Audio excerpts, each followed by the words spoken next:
Baiklah, selamat pagi dan salam sejahtera. Nama saya Idwan Nasuyong, pemegang nombor metrik 107545. Baik, sebelum saya menyerahkan pembentangan ini kepada saudari saya, yaitu Elvi, saya akan memperkenalkan kami punya Ruai Fakar 2025, iaitu konsert malam seni. Saya Melissa Elvi, anak Blaise, nombor metrik 107547. Saya akan membentangkan tujuan dan pengenalan. Bagi tujuan, konsep malam seni bertujuan untuk menghargai dan memartabatkan seni serta budaya tempatan dengan menyediakan platform kepada bakat-bakat baharu untuk menonjolkan potensi mereka. Acara ini juga berperanan memperkukuhkan hubungan komuniti melalui semangat kerjasama, di samping menawarkan hiburan sihat kepada para pelajar dan masyarakat sekeliling. Bahagian pengenalan pula, Ruai Fakar 2025 merupakan program tahunan yang dianjurkan oleh pelajar tahun 2 pengurusan seni di bawah kursus JKP 2194 di Fakulti Seni Gunaan dan Kreatif UNIMAS. Program ini berfungsi sebagai wadah untuk menyatukan pelajar dan meraihkan serta mempersembahkan bakat dan kreativiti mereka dalam bidang seni. Saya Jen Zerani binti Sailis, nombor metrik 107084. Baiklah, saya akan menerangkan bahagian objektif kajian. Objektif kajian pada kajian ini pertama ialah mengenal pasti kemahiran dan kreativiti dalam bidang seni persembahan dalam kalangan pelajar FAKA. Seterusnya, meningkatkan keupayaan pelajar dalam pengurusan acara, kerja berpasukan dan komunikasi melalui program yang dijalankan. Objektif yang ketiga ialah menganalisis peran pelajar dalam memperkukuhkan hubungan sosial dan semangat kolaboratif antara rakan sebaya. Salam sejahtera, saya Serius Menilia Kelah, pemegang nombor metrik 106208. Pada bahagian ini, saya akan membentangkan analisis sasaran audien berdasarkan demografi umur, jantina dan status. Okey, berdasarkan Google Form yang kami agih kepada responden di sekitar UNIMAS dan di luar UNIMAS, sebahagian besar responden berumur antara 18 hingga 25 tahun yang mewakili kumpulan belia muda universiti yang aktif dan gemar mengikuti aktiviti berunsurkan hiburan dan seni. Manakala data menunjukkan bahawa golongan perempuan merupakan majoriti audien, namun terdapat juga penyertaan daripada golongan lelaki yang turut menunjukkan minat terhadap aktiviti seni dan muzik. Okey, berdasarkan analisis sasaran kami, pada slide seterusnya saya akan membentangkan bahawa pelajar UNIMAS menjadi kumpulan sasaran yang utama khususnya daripada Fakulti Seni Gunaan dan Kreatif serta Fakulti Sains Sosial dan Kemanusiaan. Namun terdapat juga penyertaan daripada fakulti lain serta bilangan kecil orang awam yang menunjukkan mereka minat terhadap acara ini. Pada slide seterusnya, saya akan membentangkan tentang minat dan kecenderungan audien. Okey, faktor utama mendorong mereka menghadiri konsert seni ini kerana minat mereka terhadap muzik. Berdasarkan Google Form itu juga, audien juga menghadiri konsert acara seni adalah sangat kerap. Berdasarkan analisis responden menunjukkan minat tinggi terhadap muzik dan seni persembahan dengan genre yang pilihan utama ialah pop. Ini menunjukkan bahawa acara ini berpotensi untuk menarik minat audien. Okey, seterusnya saya menyerahkan kepada pembentang yang seterusnya. Nama saya Clarence Anas Cherry, pemegang kad metrik 107549. Hari ini saya ingin membentangkan analisis sasaran. Jangkaan audien terhadap konsert ini ialah persembahan muzik yang berkualiti dan menyeronokkan serta sistem bunyi dan pencahayaan yang menarik. Selain itu, aktiviti sampingan dan membuat audien mesra pengunjung. Kedua, antara cadangan utama audien adalah menjemput artis tempatan dan artis luar. Selain itu, audien juga bercadangkan bahawa untuk mengadakan pertandingan mini. Seterusnya, strategi promosi. Kita telah menggunakan kaedah promosi, platform medium, sasaran audien, strategik pelaksanaan dengan tempoh masa pelaksanaan. Kaedah promosi. Kami telah menggunakan media sosial seperti Instagram, TikTok dan Facebook. Sasaran audien ialah pelajar Universiti Malaysia Sarawak, UNIMAS dan belia muda. Strategi pelaksanaan, memuat naik poster digital, tester video dan countdown post secara berkala. Kedua, menggunakan hashtag rasmi untuk capaian luas. Tempoh masa pelaksanaan, iaitu 3 minggu sebelum acara hingga hari acara. Kaedah promosi kedua, poster dan banner fizikal.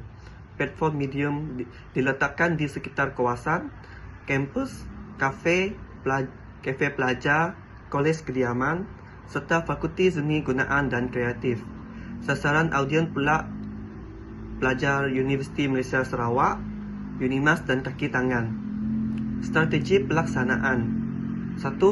Menggantungkan banner di lokasi strategik kampus. Kedua, mengedarkan flyer kepada pelajar semasa waktu puncak di fakulti dan dewan kuliah. Tempoh masa pelaksanaan iaitu 2 minggu sebelum acara. Sekian, terima kasih. Saya Abel anak Umpus Ganjat, nomor metrik 1030558 akan membentangkan tempat dan tentatif tarikh acara. Jadi untuk konsert malam seni ini, kami akan menggunakan panggung gemilang, UNIMAS, dan anggaran kapasiti orang yang dapat muat yaitu 312 orang. Jadi untuk tarikh acara, kami ada 2 tarikh, yaitu hari persiapan pada 19 Disember 2015 dan hari acara yaitu pada 20 Disember 2015. Dan masa mula pada 20 Disember itu adalah 6 petang dan masa tamat dia adalah 12.30 malam. Jadi sekarang kita akan balik pada aktiviti pada jam 6 petang, yaitu pendaftaran dan ketibaan penonton. Seterusnya jam 6.30 petang, yaitu ucapan pembukaan dan perkenalan juri.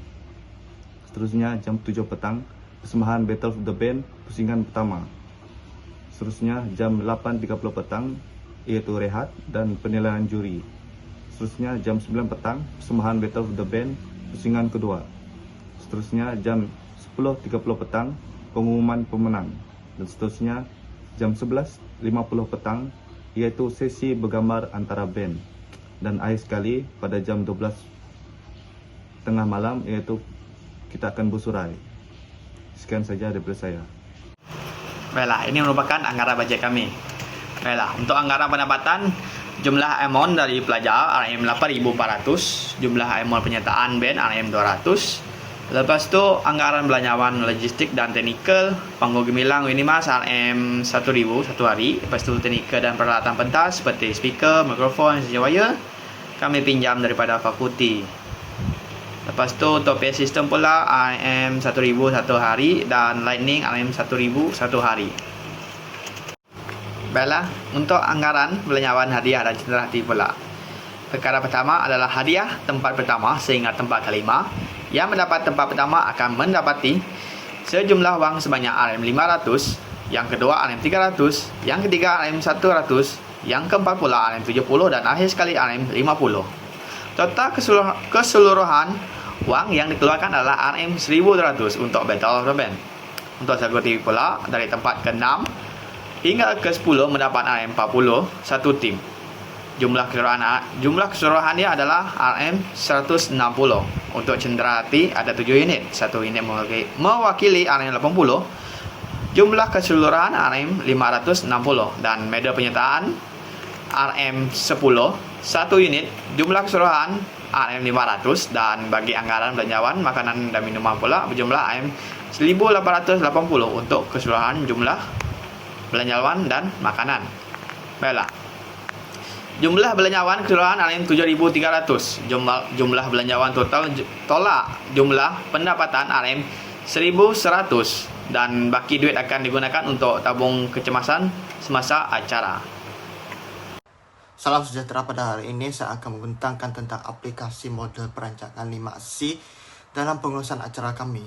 Yang pertama, konsep. Pada peringkat ini kami menetapkan tema, objektif utama, mesej penting, lokasi cadangan, serta jadual acara. Semua ini menjadi garis panduan asas untuk memastikan perjalanan acara lebih teratur dan berkesan. Kedua, penyelarasan. Pasukan logistik, mengurus peralatan dan sistem teknikal seperti bunyi dan pencahayaan. Kami juga bekerja sama dengan pasukan protokol untuk menyediakan pelahan lantai dan mengurus tetamu supaya setiap persiapan berada dalam keadaan lancar. Yang ketiga, kawalan. Bajet acara diperoleh daripada penaja dan dana dalaman. Prosedur audit, kontrak serta perjanjian turut disediakan bagi memastikan semua barang pinjaman dan aset dalam keadaan yang selamat dan tidak rosak. Keempat, kemuncak. Acara berlangsung pada tanggal 19 hingga 20 Disember 2025 mengikut jadual yang telah ditetapkan. Pemantauan teknikal dilakukan secara berterusan untuk mengelakkan isu yang boleh menjejaskan kelancaran dan impak acara. Akhir sekali, penutup. Selepas acara kami menjalankan penilaian pasca acara dengan mengumpulkan maklum balas peserta, menyediakan laporan keuangan dan dokumentasi rasmi. Semua ini sangat penting untuk dijadikan rujukan dan penambahbaikan pada masa yang akan datang. Sekian, terima kasih, itu sahaja. Nama saya Arifah Fiza binti Abdul Rashid, memegang nombor metrik 107646, akan membentangkan bahagian strategi utama pengurangan risiko. Untuk strategi yang pertama ialah menyediakan lokasi tertutup dan selesa bagi melindungi daripada faktor cuaca. Dan yang kedua ialah memastikan kelengkapan teknikal lengkap bagi kelancaran perjalanan acara. Dan yang ketiga ialah memainkan peranan dalam mencari penaja tambahan dan sumbangan luar untuk menampung kos. Dan yang keempat ialah mendapatkan permit dan kebenaran daripada pihak berkuasa yang berkaitan sebelum mengadakan sesebuah majlis. Dan yang terakhir ialah berkoordinasi dengan pasukan keselamatan dan perkhidmatan perubatan bagi menghadapi sebarang kecemasan. Sekian, terima kasih. Hai, nama saya Misha Shandira Anak Sidmoy, nombor metrik 104960. Hari ini saya akan membentangkan bahagian analisis SWOT. Bagi kekuatan dekat analisis SWOT ni, program ini dapat menonjolkan bakat muzik baharu dalam kalangan peserta. Seterusnya dapat bekerjasama dengan pihak berkuasa dan dapat memanfaatkan platform media sosial yang sedang trending. Seterusnya, bagi bahagian kelemahan pula, adanya kekurangan penyertaan dan kehadiran. Selepas itu adanya masalah kewangan dan kemungkinan adanya masalah teknikal. Seterusnya, bagi peluang pula, melalui program ini kita dapat bekerjasama dengan industri kreatif Sarawak dan mempunyai potensi untuk menjadi acara tahunan berskala besar serta merupakan platform yang membina kerjaya. Bagi bahagian ancaman pula, terdapat persaingan dengan acara yang lebih besar, seterusnya promosi yang kurang berkesan dan pemilihan lokasi yang tidak strategik. Itu saja. Baiklah, sekian, terima kasih daripada kumpulan kami.